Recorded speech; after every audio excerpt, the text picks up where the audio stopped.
Welcome to the Disney View Podcast. Dave is a dreamer and an engineer. He's a one-time cast member, and he's been to Disney World literally hundreds of times. Listen in as he talks about one of his favorite things, the Walt Disney World Resort in Orlando, and occasionally beyond the Orlando theme park. And now, here's your host. Please stand clear of the podcaster. Por favor, manténganse alejados del David. Hey everyone, it's Dave. Welcome to another edition of Dave's Disney View Podcast. Well, on previous podcasts, I brought you some top 10 lists. And in particular, one of the top 10s I brought you was my top 10 favorite restaurants at the Walt Disney World Resort. Well, on this podcast, I'd like to kind of present the other end of the spectrum. And these are the restaurants that I've been to in the past that I don't have any immediate plans to go back to for one reason or another. Now, that's not to say that they're not good restaurants. That is to say that for whatever reason, they kind of didn't meet the bar that I'd set for them. And that's either because of theming or because of the restaurant itself, or perhaps the food, or maybe the customer experience, the guest experience in those restaurants. So what I'd like to do is present that top 10, or maybe it's a bottom 10, of restaurants that I'm not going back to anytime soon. Now, of course, this list is totally arguable. Anyone may have a different list or have different feelings about it, and I would encourage you to post your feelings or send me an email if you have a different list or some other things that you think about some of these restaurants. You can post to my Facebook page, post on the show notes page over at DisneyWorldPodcast.net, or you can, of course, post something back on Twitter if you like, or just go ahead and find another medium. There's plenty of ways to get in touch with me and let me know what you think about this list. Now, so what I want to do is present to you the list and in a top 10 format, and then kind of tell you what I think that they do right and some of the things that I think they could do better and what it is specifically that I don't like about it. Now, keep in mind, there are hundreds of restaurants on the Walt Disney World Resort property, and some of them are just fantastic, and they're always a must-see for me, and they're ones I like to go back to. And I'm always trying to try new restaurants. I always have this vision of trying something new every time I go to the parks. So to take something off the list, you know, in a way, it's not such a bad thing because there are so many other choices to be had. There's just so many places to go that are really good that I can pick a few that I say, I'm not really fond of these. I'm not going to go back for a good long time. Now, the other thing is, I think that a couple of these on this list, I'm going to have to go back and try again, just to see if anything's changed and whatever's going on there. So all of that in order, I'm going to go ahead and get started. Coming in at number 10 is Mickey's Backyard Barbecue. Now, this is over at the Fort Wilderness Campgrounds over in the back by the dock. There's a place over there that's got like a picnic area, and they serve a barbecue that's ribs and chicken and cornbread and corn and coleslaw and baked beans and, you know, the fixins that go along with the backyard barbecue. And the food itself is pretty tasty. I've had better barbecue elsewhere, but it's pretty good. The problem I have here is it's a little pricey, number one. It's one of the more expensive meals that you could have as far as going to a buffet like this. And also, I don't like the mix of foods. The chicken I like, but the rest of it I could kind of take or leave. I'm not a huge fan of ribs, and I'm not a huge fan of some of the other fixins that they have. So I could kind of take or leave some of the things that are there. So for me personally, this is one that I really am not a fan of. Now, I love the outdoor setting. I love the picnic atmosphere feel of it. I love the fact that they're doing some interactive games and shows and things while you're sitting there and having your meal. And the kids get to get up there and they get to have some fun with the cowboys and, you know, learn a little bit of rope tricks and that kind of things. It's fun. But it just, for me, the experience just doesn't really offset the kind of food that they serve. And therefore, it lands on my list at number 10. Now, by extension to that, the Hoop-Dee-Doo musical review that's in Pioneer Hall, which is essentially right next door, I'm not a huge fan of that either. It's more or less the same food that you get at the backyard barbecue, served in a bucket while you're watching a show. Now, thematically, it's really cute and clever. You've got this silver bucket or this pail that you're eating out of, and all the food is served in that. And I think that's really clever that they've done that. But I'm not a huge fan of pre-plated food and things that are out like that. It just doesn't do it for me. And as you'll hear on some of the other ones that I select from my list, that's something that just kind of turns me off a little bit to the restaurant. Now, the show itself, the Hoop-Dee-Doo musical review, is a lot of fun. It's a variety show that's in the old country and western style. And, you know, it's worth seeing, but just kind of doesn't do it for me as far as the dinner show aspect of it. At number 9 on my list is Tony's Town Square Restaurant in the Magic Kingdom. Now, this restaurant has gone through a number of incarnations over the years, and it's always been okay. It's a little bit on the smallish side, and so that kind of contributes to one of the things that I think about it. Now, thematically, very cool. You're at Tony's Town Square restaurant. It's where Lady and the Tramp met, and they had the famous spaghetti scene where they wind up kissing, eating both ends of the spaghetti. So there's a certain thematic piece to it that's very clever. They have a lot of pictures on the wall. There's a lot of representation of the storyline there that kind of go along with it, and it's very clever. The food itself is okay. It's nothing great, nothing to truly write home about, but it's not bad either. I think for me, the problem here is just the size of the restaurant and the fact that it's always crowded and you feel like you have to make a reservation long in advance, and just feels like you're kind of rushed in and out, and you feel like you're kind of crowded in a restaurant that's, just an eatery rather than a dining experience. So for me, I'd rather pass on it than eat there. I'd rather go do something else than take in something there. Now, again, thematically, very clever, kind of cool the way they've set it up, and they've got all the different pieces around, and it feels like you're at Tony's restaurant in the movie to a large degree, and even right down to the red and white checkered tablecloths. It's kind of cool. It just doesn't really do it for me, and that's why I would say that one lands at number 9 for me on the list. Number 8, the Garden Grill at Epcot. Now, this one is in the Land Pavilion. And it's a really interesting restaurant. This one used to be it's been called many things over the years, but at one point it was called the Good Turn. And the reason it was called that is because it's a rotating restaurant. The restaurant itself revolves around. You go in and you sit in booths at one of 2 levels, and as it spins around, you then get to look at a different view. So at some point you're looking at part of the Living with the Land exhibit, the attraction that's there. At some part, you're looking at a mural that's on the wall. At some part, you're looking at some of the backstage area where they have the planters. And then at some part, you're looking out into the atrium where the main part of the Land Pavilion is. So you're rotating around throughout the course of your dining experience. And that's kind of cool. That's one of my favorite things about that restaurant. And that's why I ate there again, it was a couple of years ago, because I thought that was really neat, and I remembered that as being a very cool thing to be able to do. The problem is, it's another one that's a pre-plated meal. So you come out and you order something, and it comes out with a bunch of different things in there. You can tell them, hey, I don't want this, or I do want more of that, and that's fine. And of course, you can order more. But I always find it funny to kind of get all these different things, and some of them you're going to eat, and some of them you're not. And you kind of try some things, and it feels like kind of a waste in some way because you're taking large portions of something in some ways, and perhaps wasting some of them. Just a personal thing with me. And the other part of it is, they have some characters that come by. It's Mickey and Chip and Dale, and I think there might be some other ones who come by wearing farmer gear. So he's got Mickey's got a farmer hat on, he's got overalls, and it's really neat. I love the character interaction. It's one of my favorite things when you have a dining experience with character interaction. It's a lot of fun because they can interact and really move around and really have some fun with you. One of the problems is that it's kind of a clumsy area for them to be moving around in. So you've got these 2 levels of booths that all face outward. So the characters have to come up and kind of squeeze into the booth next to you in order, they kind of lean over in part of the way, and then they'll kind of interact with you, and then they'll kind of climb down and go back onto the next one. And it just feels awkward. It doesn't feel like it was designed for that, and it doesn't really work in some ways. I love it, but it just kind of doesn't work. So I think that's one that could just use a little bit of retooling.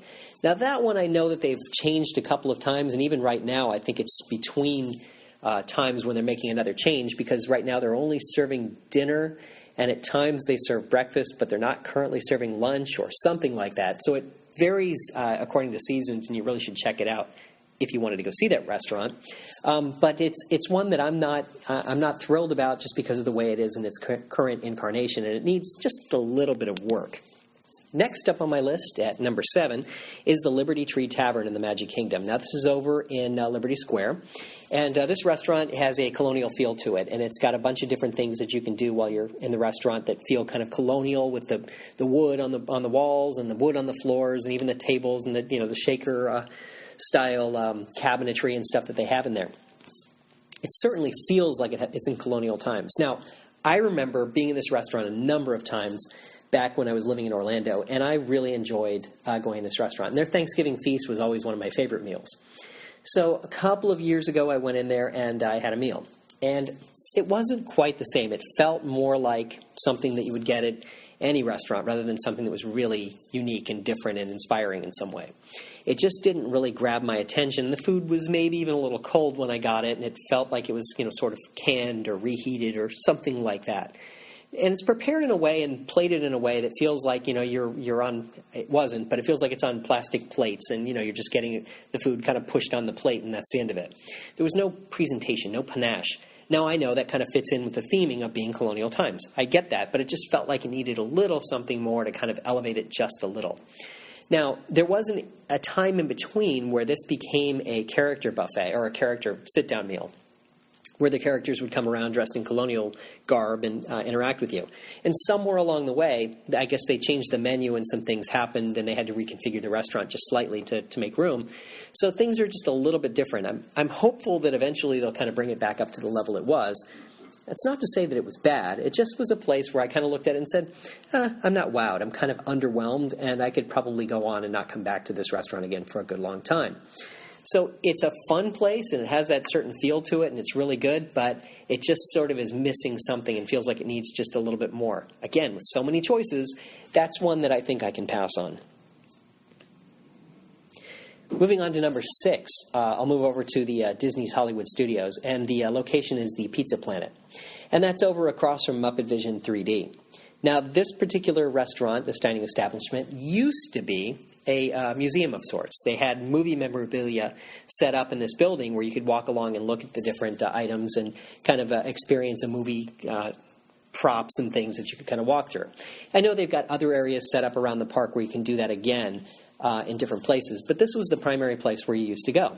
And, more history on the Disney Hollywood Studios to come in the future, but just kind of suffice it to say that this was kind of the intent. This was supposed to be a place where you could learn a little bit more about movie making and the history of movies and so forth. So this was really set up as like a gallery to look at some of the props from movies. It was never really designed as a restaurant, so to retrofit it as a restaurant was kind of awkward. They put in all the tables and chairs on the 2 levels, and they're kind of a tough fit in there, and they have some of the video game machines so that it kind of fits the Pizza Planet theme, and it almost works, but it doesn't quite work. It just feels a little bit cramped, a little bit rushed, and things are kind of pushed in there a little bit hard. Plus, I think they're missing some of the subtle tweaks that really make it Pizza Planet. There's no giant rocket ship, and there's nothing that really evokes what you see in Toy Story to make you think of Pizza Planet. It's called Pizza Planet, but it's kind of missing that element of it. Then the other side. I don't think the pizza is anything great. Now, I've never been a fan in general of Disney pizza. I find it to be a little bit like, store-bought frozen pizza. Nothing spectacular. It's okay. It'll fill you up, but it's nothing great. And I know over the years they've come up with different methods for making their pizza, and it continues to be an evolutionary cycle. But I feel like there's something missing from this pizza, as there is in most of the pizza places around the Walt Disney World Resort. And I'm not a fan. So when you go in there, you could order something else, but what's the point? You're in Pizza Planet, you'd want to order pizza. So I think that's one that I won't really go back to because I'm not a huge fan of the location. So that's number 6 on the list. Moving on to number 5 is Ohana's Character Breakfast. Now, Ohana, of course, is in the Polynesian Resort. And it's a character breakfast that includes Stitch and Lilo, and also has Mickey and I think Pluto going around at times as well.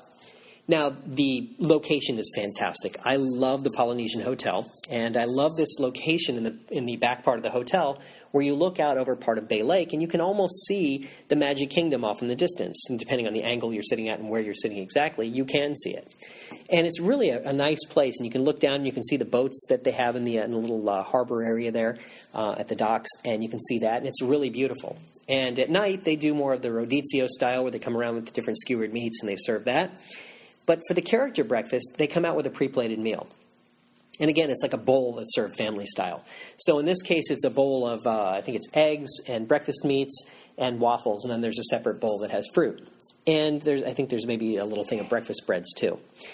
And the thing I found about it was I don't eat breakfast meats. So I like the eggs and I like the waffles, and so I asked the server for that. And, of course, they accommodated it, and that's fine.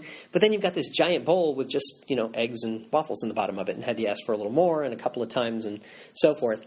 And it just kind of took away from it a little bit because, I was looking for something just a little bit more than that. So I had eggs and waffles and some fruit. Okay, that's nice. It's a nice breakfast, to be sure, but it wasn't exactly what I wanted. Now, on the other side of it, to kind of offset that, the interactions with the characters was great. They had a little line they did, like a conga line through the restaurant that was pretty cool, and the kids loved it. They had a great time going through and doing the different moves and having some fun with Lilo and Stitch. So there's something really cool about that, and because of the location, it makes it all worthwhile. But it just lacks a little something in terms of substance and what it is that I think is another restaurant I won't be going back to anytime soon. Frankly, I'd rather eat it like the Kona Cafe, which is just out in the atrium. If similar location, still in the same building, but then you can kind of order off the menu and it's maybe a little better in that case. But you lose the character interaction. So, there's a trade-off in there somewhere. Moving on to number 4 on the list is Chef Mickey's, and that's only for dinner. Their breakfast buffet is great. You get Mickey and Donald and Pluto that come around to your table, and Goofy is in the atrium. And Minnie Mouse will come around sometimes as well, and they all interact with you and have some fun. And the restaurant was specifically designed to be a character interaction meeting place. This concept of Chef Mickey's used to be over at Downtown Disney, and they moved it over to the Contemporary Hotel.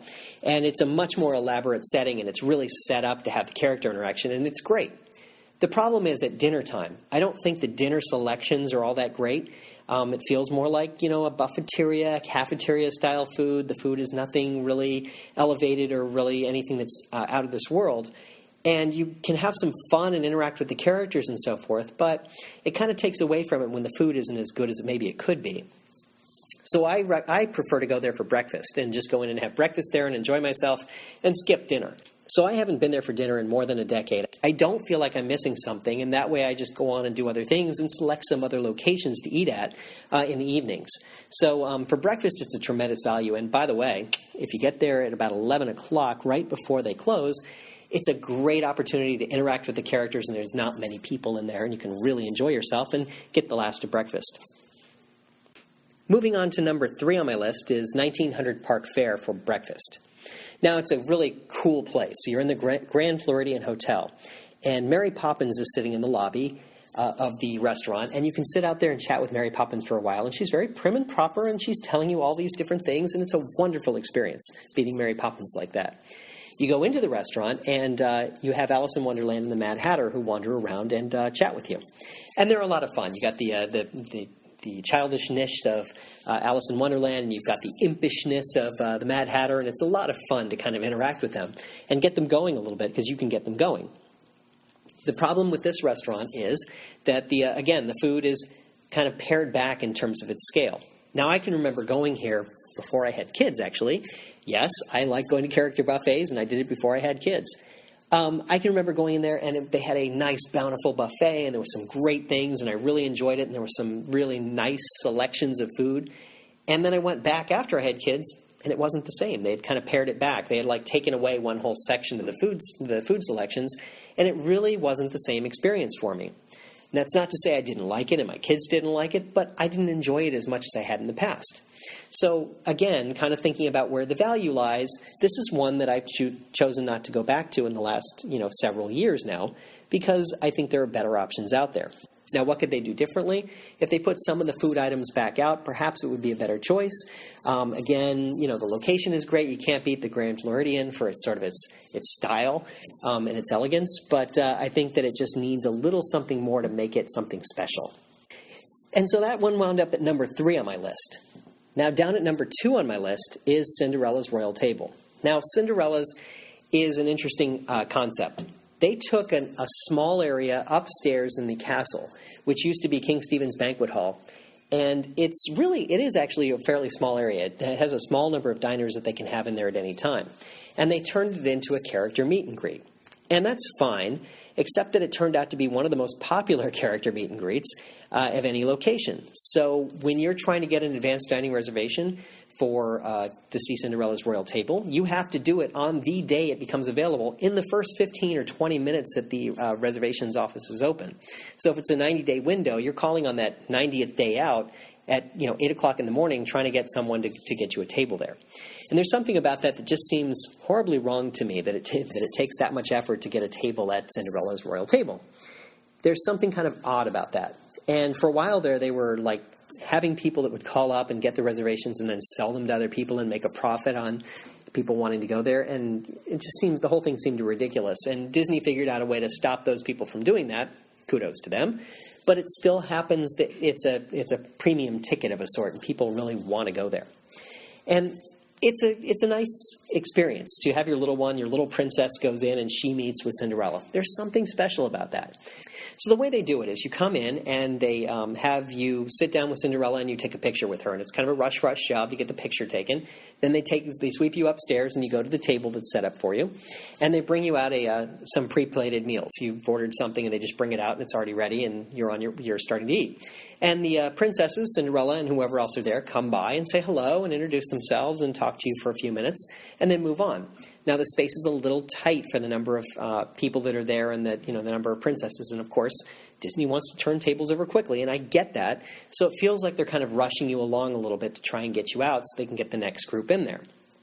And that bothers me a little bit. I was kind of hoping that in Fantasyland, when they expanded it, that they would figure a way to expand Cinderella's royal table to make it a little bit more thematic and kind of work for the area that they have and the number of guests who really want to take advantage of this experience. But it didn't really work out that way, at least not yet. I'm still hopeful that it will happen at some point, that they'll find a way to create a larger area for Cinderella, and then it would kind of work just a little bit better. It just feels like it's a little bit forced and a little bit rushed in the way that they do it. Now, as the counter to that is the Akershus in Norway in Epcot. They have a princess luncheon that they do there as well, and they do it in a restaurant that's large enough to hold the size of the number of people that they can put through there in a day. And I think dollar for dollar, it's a better value because you get in there and you get to actually enjoy it just a little bit more. And it feels a little less confined in terms of the number of people that are there. So there is an opportunity. If you're thinking about taking your little princess to meet with a Disney princess, there's a great place to do it. And it's probably not Cinderella's Royal Table. That's just my personal belief on that. And then finally, my number one place at the bottom or top of my list, and I'm going to get booed for this. I know there's going to be a round of, catcalls or something as soon as I say this, is the 50s Primetime Cafe. Ooh. Now, I love the theme of this restaurant. I love the fact that you're sitting in the 1950s kitchen, that it looks like that there's all these accoutrements around that remind you of the 1950s. And I love the fact that the TVs are showing 1950s TV shows while you're sitting at the kitchen table. And it's really cool and cute that Mom or Aunt Sue or your cousin or your uncle or somebody comes by to serve you. There's something really cool about that. They interact in a way a lot of times where it's just a lot of fun. You put your elbows on the table and they tell you get your elbows off the table. You ask for dessert and they say, well, you didn't finish your green beans. You can't have dessert. There's something really fun about that. I love that about the restaurant. What I don't like about the restaurant is the offerings they have as far as food goes. It is a very 1950s-centric type of food that they serve. So you've got your meatloaf and you've got your fried chicken as the primary two staples. Now, frankly, I don't like either of those two dishes. That's just a personal thing with me. And so since those are the primary two things that they make, it kind of leaves me out. I mean, there are other things. Certainly they do have other meals that they make. And there's usually a fish dish and there's some sort of vegetarian dish or something. But it's not always something that I want. And I find the menu to be a little bit limited and constrained. And it's maybe not something that I'd like to have. And that kind of throws me off just a little bit because there's a certain fun nature to that. And I want to find the fun and have some fun with it and find something that I'd like to eat. And I don't always find that there. And it kind of troubles me a little bit. And a couple of times I went, I had some interesting interactions with a couple of the cast members. And I had a great time, but kind of went away from it going, yeah, the atmosphere is great, but the food, not so much. So on the whole, given all the choices, I'd rather go somewhere else. So that would be my lowest rated item, the place that I probably really don't want to go back to. So there you go. That's my top 10, or is it bottom 10, list of places that I really don't enjoy as much as maybe I could because they kind of miss the mark just a little bit. But that's not to say that any of them are bad. None of them are really bad. I didn't say anything about any experience being awful where I would go, oh, I would never go back there again. It's more about finding other choices and places that I'd like to go that I really enjoy. And these places just didn't provide that experience for me, and so I pass on them most times and go to other places. Now, again, some of them I probably am going to want to try again. Maybe on a future trip in the near future I'll try one or two of them again and just see what I think. It's probably worth another effort just to see. especially something like the bottom of my list when I think about the 50s Primetime Cafe. Given the fact that it's such a fun restaurant, I probably should give it another try and just not dismiss it as quickly as I did. But that's my prerogative, and that's everyone's prerogative. And I encourage everyone to share your feedback. What are the restaurants that you don't have any desire to go back to, and why? I think that's it's a question that everyone has, and I think everyone probably has some sort of an opinion about this. Everyone's got some strong feelings about some restaurants, whether good or bad, and there are restaurants that they just won't go back to for various reasons. And, that would be my list. So that's it for this week. Please feel free to, email me, go ahead and post something to Facebook, send it over on the show notes page, and let me know what you think. What are your top 10 or bottom 10 restaurants, the ones that you won't go back to? So that's it for this week, and remember, if we can dream it, we really can do it. Bye now. Thank you for tuning in to the Disney View podcast. Show notes can be found on DisneyWorldPodcast.net. Looking to do some travel planning? Want to find an authorized Disney vacation planner? You should visit Destinations in Florida. Original music you hear in this podcast is courtesy of Sound On Music. You can find his music at reverbnation.com/sounda. Our thanks also go to Doug for his continued contributions to the show. You can find links to other great Disney podcasts, as well as the latest Twitter feed and the Disney Buzz on DisneyPodcast.net. And don't forget to check out Dave's iPhone apps. There's a Hidden Mickeys app for finding and sharing hidden Mickeys at all of the Disney parks around the world. There's also an app designed especially for pin traders. You can keep track of all your pins and your wish lists. Please be generous with your time or a donation to Autism Speaks. We do hope that you've enjoyed your visit and that you drive home safely. Show number 132.